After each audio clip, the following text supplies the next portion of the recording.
I'm Mike Vardy.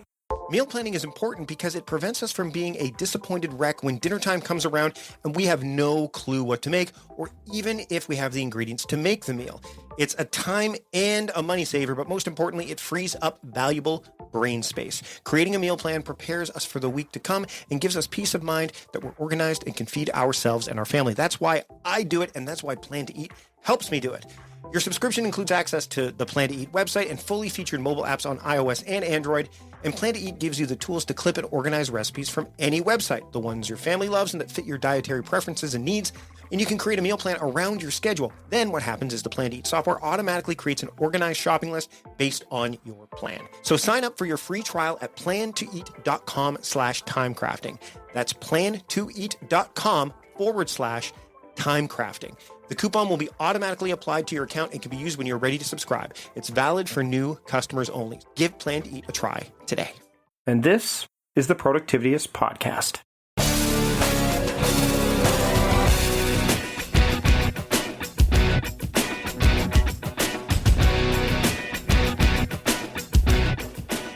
This week on the Productivityist podcast, my guest is Shawn Blanc. He returns once again to be on the show. Shawn is the main man behind ShawnBlanc.net. He also has several sites called The Sweet Setup, Tools and Toys, and he is the creator of the Focus course. It was great to have him back on the show as we talked about some of the things that we noticed at a conference we were at over the past week as I'm recording this now.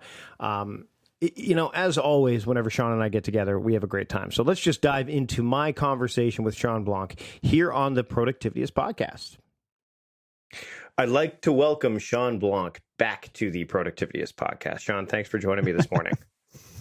Thanks, Mike. It's good to be here. Yeah, you've been on the show before. Oh, yeah. Yeah, man. We just saw each other, like 3 days ago? Basically, yeah, 2 or 3 days ago. Yeah. So good old Nashville, Tennessee. Had you been there before to Nashville? I drove through Nashville on the way back from my honeymoon. My wife and I went on a cruise like down in the Gulf Coast, and then drove back from Alabama up through to Kansas City. So we kind of drove through Nashville, but no extended. Like I didn't even get a chance to go downtown. Like I didn't. It wasn't a desire necessarily. Like if I really wanted to, I wasn't compelled to go, but it would have been nice to make the trip. But next year, right? There's always next year. So did you, I'm sure you heard Nashville is was the number one destination, like tourist destination this year in the United States. And apparently it's the number one destination for bachelorette parties. I know. It beats Vegas on that front, which I found fascinating. Very interesting. Franklin was amazing. So we were actually down in Franklin. Yes. Yes. Attending Jeff Goins' Tribe conference, which I have to say, and I touched on this a little bit in a bonus episode before. Like I was really looking forward to it. So if you're a Patreon member, you would have heard the bonus episode that I did where I was talking to Jim Woods, who's the content manager for Productivityist. But you'll hear and further takeaways, more personal takeaways later this week for Patreon supporters. But it was just honestly one of the best events I've ever been to. Like when you've been to your fair share of events as well, like where would you rank Tribe on that list? It's definitely up there. It was different. I think what made it so great is it was just different. There was a very different vibe to it. I thought that the pace of the event was really great. So they had these 4 tracks in terms of like growing your figuring out your message, building your platform, growing your audience, making money, like these different tracks that I thought were really just intentional. It was fun. And then they had like a couple different speakers, a couple different panels for each one, which I thought was really cool. And it was a single, like just to clarify for those people who've been to many, it was a single track event, but it was like the 4 tracks were like the curriculum that were interwoven throughout. So you didn't miss anything, which is one of the things that always kind of frustrates me at conferences is that you can't be part of the whole experience. But with Tribe Conference, you could be. And for those of you who don't know what it is, if you go to tribeconference.com, you could definitely see what it is. But Jeff Goins, my friend Jeff Goins, mutual friend for both of us, he puts on, he's put it on for this was the 3rd edition of it. And it's basically a conference, if you want to simplify it, like a business conference for writers, I would say would be, but it's so much more than that, right, Shawn? Yeah, I don't know if I would call it a business conference. I guess there was definitely a lot of talk about the audience building stuff, the platform development, business development ish, but it felt more like a creative conference for writers. Like I felt like at least for me, most of my takeaways were related to like doing the work and not so much making a few bucks. Yeah, I think that's a really interesting perspective, because I do agree that there was the creative components, but one of my biggest takeaways was the obviously show up every day, but it was very much along the lines of there's a lot of writers out there, and there were I would imagine quite a few at this event that just write for the sake of writing, but don't know how to be a business person and a creative at the same time. They just know that they're creative and they make their thing, and then they kind of hope that it that brings them joy in and of itself. Whereas for me, and I would imagine for you as well, like it's part of our business. So, the great thing about a conference like this is that not only is the way you look at it, it can be skewed by where you're at in the game, number one, or one of the quotes that Ryan Holiday mentioned was from his editor, Nikki Papadopoulos.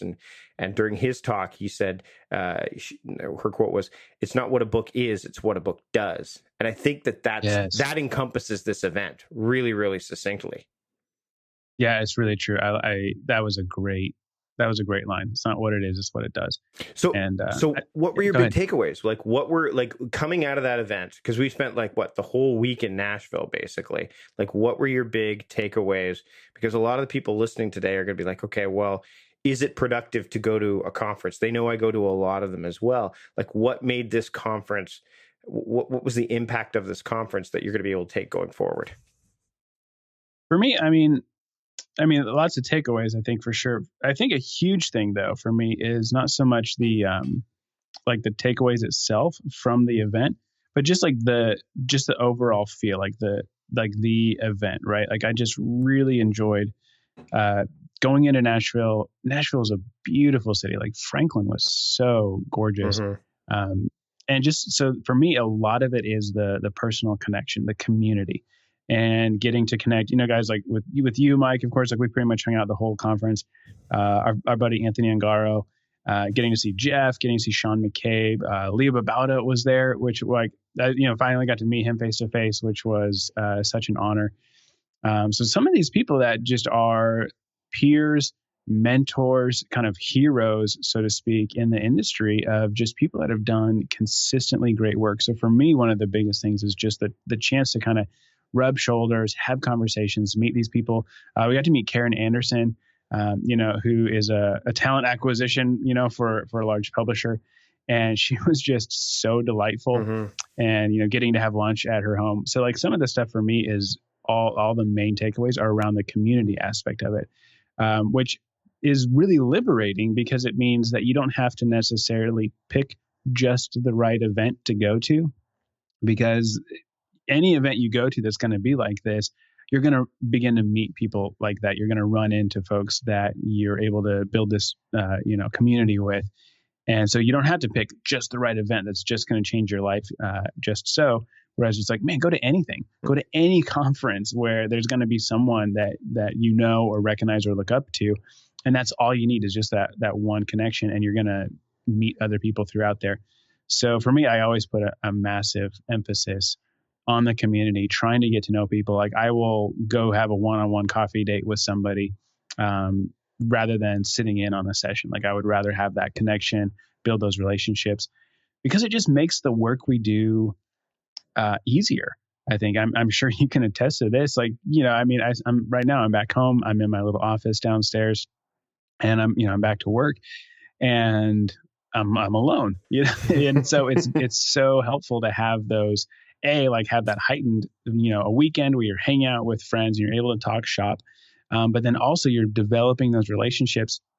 And then all throughout the year, it's like, man, when I'm hitting a problem or I've got an idea or like, hey, let's collaborate or whatever. It's like, hey, I can call you up and chat about it. And that is just so valuable.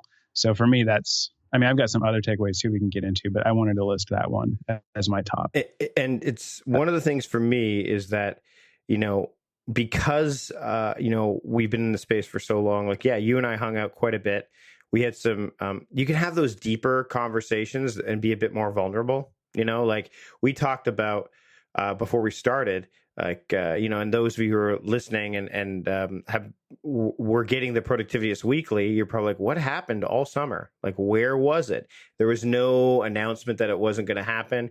And speaking of showing up every day, I showed up in certain areas, but not in others. And we can all kind of fall victim to it. So when you go to an event like this, it can kind of recalibrate, reset. Again, September is my start to my year. And it definitely it's reinforcing, it's validating. And then you also have those people that you've hung out with that are going to call you. And Jeff talked about it from the main stage, about him and having conversations with John Acuff. And, one of the other speakers is like, people will call your bluff. They'll call you out. And because it's such a collaborative, the internet is really a very collaborative space. And competition is, sure, it's part of it, but it's not nearly the driving factor that, say, it might be on the offline world per se. But I mean, I was able to sit down like during that final mastermind session that I know you were sitting in the lounge, just largely initially chatting with some of the other people that were there. Then you went into the mastermind. I spent the whole time talking with Jim and Anthony about like what my big takeaway. One of my big takeaways was, you got to get out of your own way. You gotta, we all fall victim to this, where it's, we talked about off the top where, it's like, there's no way I could possibly do that. Or there's some sabotage that shows up in the weirdest, most unsuspecting ways. And when you're at an event like this, where it's kind of where you feel like you can put it out all out on the table, it puts you in this right frame of mind so that when you go back to, your office at home, when you're by yourself, that A, people have got your back, number one. B, that you've got that clarity, which you and I love to talk about, clarity and awareness and focus, because you have no excuses. There's, one of the things that got thrown around during our conversation was the idea of, mind over matter. And I said, sometimes matter over mind. Like what's in front of you is the thing you need to deal with, as opposed to listening to what's going on in your mind, because your mind might be deceiving you. And so that was a big thing for me during the event. It was such a great time. I'm already going next year. Like I already, I ponied up the dough for next year already, because it was just one of those. You were sitting. Yeah, I'm like, there, I'm going. Nashville again, and Nashville's just a great place to be. There's a lot of really smart, cool people. The city's great. I've been to my fair share. World Domination Summit's another one that's always been, one of my top ones. Tropical Think Tank was great, but this one, there was just something about this one, and I'm still processing. Like when you come back, I think honestly, Mike, I think what made it so special for you is that I was there. Yeah, but that too, a big part of it. That's the big variable. It's fun. We have known each other for how long? We are trying to figure this out. So Macworld is, I think we've known each other for what, almost. Do you want to say, 9 years? I'm going to say close to, 9 or 10 years. Because we first met face-to-face at Macworld 2012, January 2012. I remember specifically. But we were friends online before that for at least a few other years. So we've been buddies for going on close to 6 years now, in terms of we've actually hung out and seen each other on a regular basis at conferences and stuff. It's funny too, because you and I have both kind of made that arc. I'm sure, your listeners are like, whatever, but I like the origin story and stuff. Yeah, we both kind of made that arc from the nerdy software stuff a little bit over toward the side of the productivity and, sort of, I don't like to use the word intentional living just because it feels like it's such a buzzword. Mm-hmm. I feel like I heard that intentional living like 500 times this weekend. Like it seemed everyone I talked to, I bumped into, they had a blog about intentional living, including myself and yours as well. Right? So we got to stop using that term. I can't put that in my intention. Crap. I got to get that out of the. But at the same time, it's like that stuff matters. Like I really, you can't. Sure, a lot of people are talking about it, but it's so important. It's not. Sure, just because everyone's doing it doesn't negate the genuine value that is found in actually like living an intentional life and like making those hard choices to stay healthy and focus on things that matter to you. I want to come back real quick, if you don't mind. Yeah. To something you said about the importance of just getting out of your own way. Mm-hmm. And, this isn't necessarily related to the conference, but it's actually something I've been thinking about quite a bit recently, is just related to perfectionism. And there's this book by J.D. Meier called Getting Results the Agile Way. I love this book. And he talks about perfectionism being like one of the primary pitfalls to productivity. There's a lot of P's in that sentence. And he said that perfectionism strikes at 3 different spots within a project or a goal or whatever it is you're working on. And perfectionism strikes at the very beginning, when you decide that you're not even going to start because you won't be able to do it well enough. And I've seen this happen before. Like I have a good friend who has had this idea for a book. He's written down notes. He's got this outline and stuff, and it's this idea for a book. And then someone really famous came and wrote almost the exact same book, like same idea, same stuff. And it kind of had to do with pulling out like certain Hebrew words related to music and then talking about that. And there's 7 words, I guess 7 Hebrew words. And this other person literally wrote the same book, pulling out those same 7 words. And so he was like, oh, now I can never write this book. Like someone else has already done it. And that's like this perfectionist mindset of like, I can't do it well enough, so why even bother starting? So perfectionism kills you there. And perfectionism. Yeah. Go ahead. Well, and John Acuff touched on this in his talk at Tribe, about the idea of perfect, and one of the things, this is actually quite funny. So I picked up the book that John had, and John was, recently on the podcast. I'll put the link in the show notes. Same with Shawn McCabe, who actually was there as well. And I just got his overlap book in the mail today because Canada. John talked. So John had his book, which I already had a galley copy of, but I bought it because he worked with an artist, and I'll put a link to the artist name. It's just escaping me right now. But the idea is that perfect is the enemy of done, which we already know. Like that's something we all generally know, but we need reminders of. So there's this poster, and it's almost like a comic strip. I don't know. Did you get one, Shawn, or no? I don't know if I didn't, but okay. I saw the poster. So I picked it up because I thought this is something that I need to work through as well. And I was trying to find a mailing tube to put this thing in to bring it home. Cause again, Canada, trying to get all the way. It was a 5-hour flight from Nashville just to Seattle. And, I had this epiphany as I was driving around Nashville. I'm like, why do I need to get a mailing tube? Like the poster doesn't need to be perfect. It just needs to get to my house.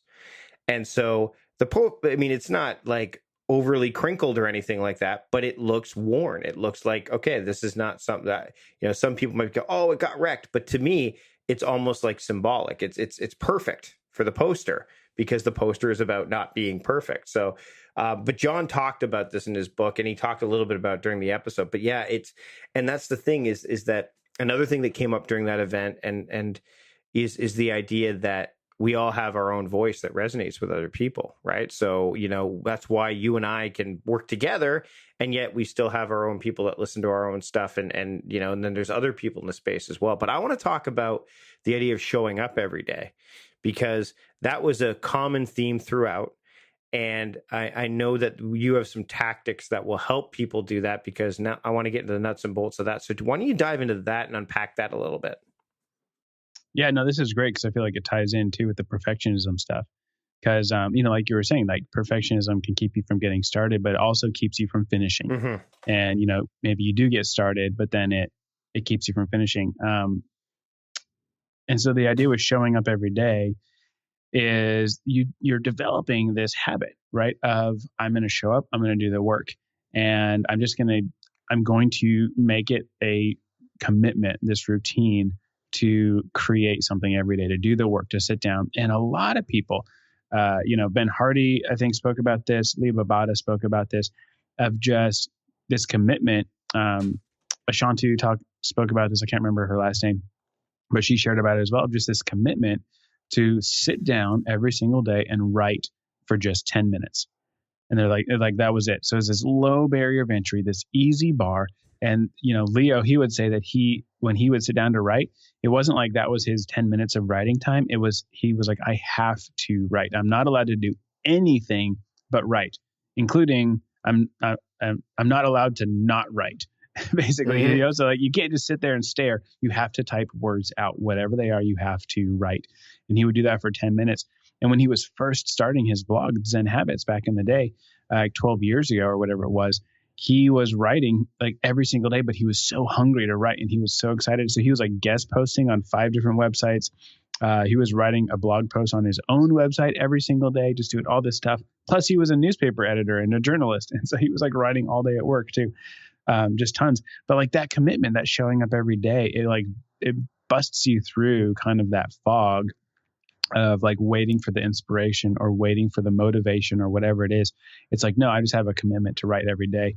And something that Jeff Goins said at the very beginning of the conference that really, like, I wrote this down and kind of stuck with me, was the idea of like to practice being an artist, is what he said. And he had this, he's like, we all know this phrase, fake it till you make it. But he said like he wanted to switch it to believe it until you become it. Just believe like, hey, I am a writer. I am an artist, right? I have something to create. I have something to do. I have something to give. And just believing that, and then showing up every day and just acting in that mindset, and just choosing that mindset, choosing to believe that, until you actually then become a writer. You become an artist. You become a creator. By the sheer fact that you're consistently creating, which is huge. I love it. So how do you do that? Like, I mean, obviously we talked about how, Leo and Tish and Shawn McCabe, who is a machine in a lot of ways, how he does it. But how do you make sure that you are doing that every day? Or if we want to flip it a bit, after coming away from this event, how are you going to change or improve or develop how you do that every day? Honestly, like after coming back from the event, I actually feel encouraged that it seems like I'm kind of doing it right, so to speak. Because you look at people like Lee Babauta, who, I mean, he just has this incredible, like he's an incredible writer, very clear thinker, very prolific writer, just awesome, right? And he's just going, I didn't know what I was doing. I just committed to show up and write every day and listen to my readers and listen to their challenges. So this was a huge takeaway for me, was the importance of listening to your audience, listening to, your listeners or your readers and whomever they are, and serving them, like putting them first and foremost in every decision you make about your website or your podcast, putting them first and foremost in every decision you make about what product you're going to create, or maybe what ad you're going to accept, whatever that may be. And then just what you're writing about, or what it is that you're talking about on your podcast, or what your newsletter topics are going to be, is this serving my audience? Is it helping them? Am I solving their problems, or like at least helping them move in the right direction, whatever that looks like? And so that commitment to always put your reader first, which is so liberating, honestly, because it takes the guesswork out of it. It's like you can just simplify down to, okay, when you go, what should I talk about? What should I talk about? It's like, well, it doesn't matter what you want to talk about. I mean, it does, because you want to write about stuff you're interested in, but hopefully you've already kind of got that category figured out, Mm-hmm. And so you go, what can I write about that's going to serve my audience, that's going to help them, that's going to encourage them or help them overcome a challenge or an obstacle or whatever that may be. And just that commitment. So for me, like that big takeaway was continuing to focus on the audience and serving them. And then coming back to your question, Mike, for me, the way that I show up every day, so to speak, is I just have a set writing time every morning. For an hour in the morning, I set aside and I sit down and I write. And I've always kind of got like my topics ahead of time prepared. So when I come in the morning, I already know what it is I'm going to be writing about. And that's really helpful for me, is because it kind of just means that when I sit down to the keyboard, I've just got singular focus, so to speak. Like I know exactly what I'm going to write about and the time is already set aside. So now all that's left to do is simply write. And it allows me that like the margin basically to do that work. So that's a huge one for me. And it's different things. Sometimes I'm writing articles. Sometimes I'm writing, email newsletters. Sometimes I'm writing short little blog posts. I'm writing content for new products that we're working on, whatever it may be. But all of it it's writing at some point. It's based on writing.